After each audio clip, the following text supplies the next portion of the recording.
आमची वस्ती नवरगाव पिरोड्याच्या म्हणतात या गावात सीतेपार करडी मग किशनपूर मग लेंडझरी मैदाबाई भक्ताबाई अशी परिस्थिती होती बाय.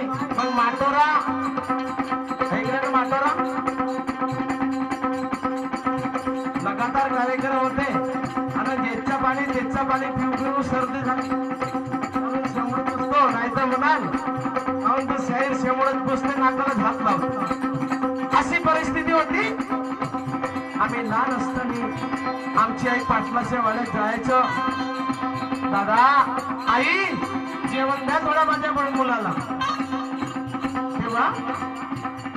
तेव्हा माझी आई रडू रडू सांगत होती इथं आमची परिस्थिती अशी आहे. केळीचा पान तोडून शानी आणत पाटलाची आई त्या केळीच्या पानामध्ये जेवण देत होते आणि तो जेवण आम्ही जेवत होतो आणि थोडस आईसाठी ठेवतो. आज आम्ही इथं कार्यक्रम करतो. पाहुणे जर 10-15 जर पाहुणे येऊन गेले आई रात्रीला म्हणा दिवसा म्हणा तर आमची सेविका दाल भात म्हणा काही म्हणा. आज परिस्थिती आज परिस्थिती उंच बाबापासून आली म्हणून काय म्हणतो मी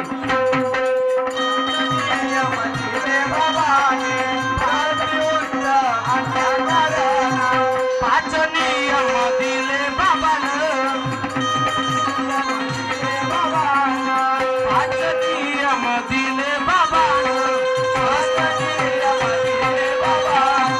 ग्रस्ती उंच आणल्या कारण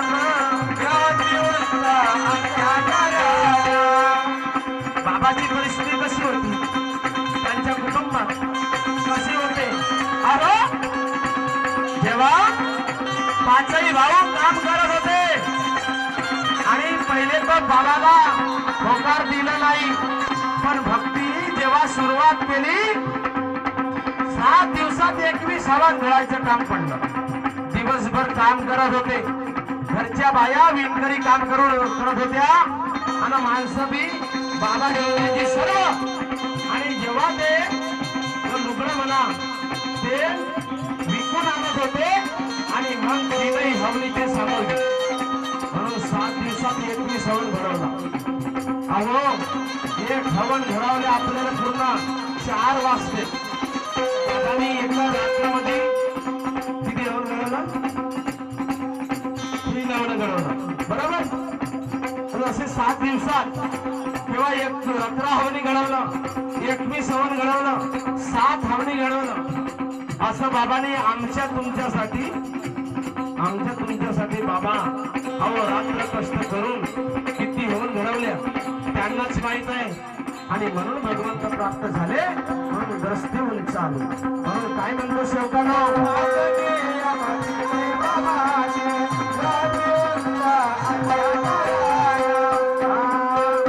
सोनाराच्या दुकानात नोकर होते.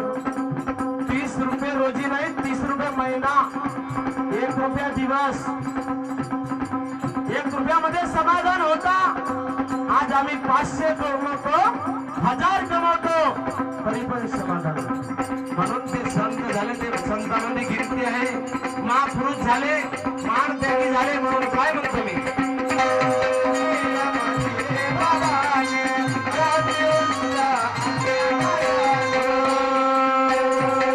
पाच नियम दिले बाबा पाच नियम दिले बाबा रस्ती उंच आणल्या कारण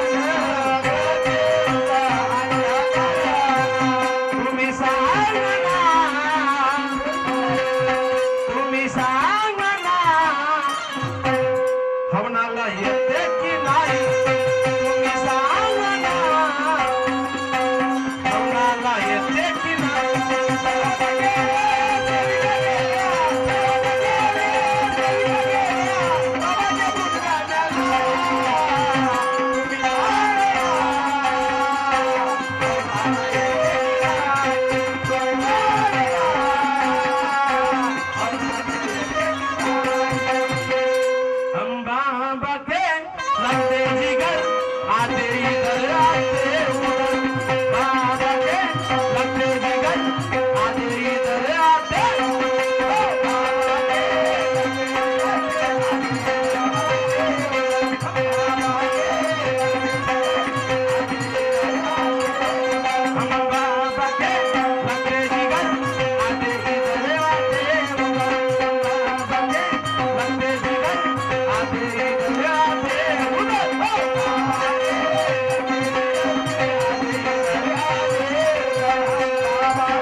की जय, महान त्यागी बाबा जमदेव जी की जय, परमात्मा एक। नमस्कार।